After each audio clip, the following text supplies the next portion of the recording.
चाहे जितना भी धो लो, उसका खून तुम्हारे हाथों पर है। तुम्हारे लिबास पे उसका खून हमेशा के लिए जम चुका है, तुम्हारे नाखूनों के नीचे सूख चुका है।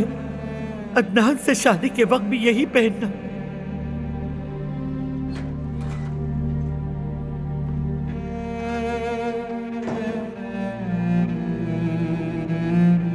क्या तुम तैयार नहीं हो? ड्राइवर नीचे इंतजार कर रहा है। तैयार हो? सब कुछ ठीक है? कुछ हुआ है क्या ज़मरूद? तुमसे बात कर रहा हूं, क्या हुआ है? दादी ने कुछ कहा है?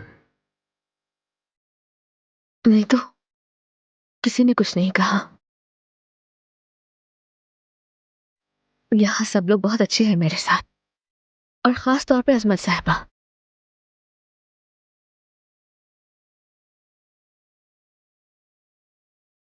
ठीक है, फिर अपने घर वालों को ज्यादा इंतजार मत करवाओ, हमें जल्द ही वहां पहुंचना चाहिए।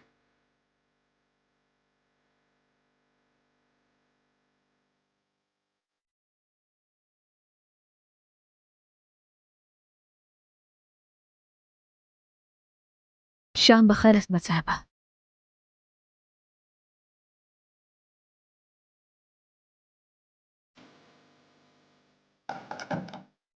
जिस चीज की तुम ख्वाहिश करो उसमें कभी खैर नहीं हो सकती। और अब तो तुम उसका रिश्ता मांगने भी जा रहे हो। जी, आपने दुरुस्त कहा, और मैं अकेला नहीं जा रहा, आप और चाचा भी साथ होंगे मेरे।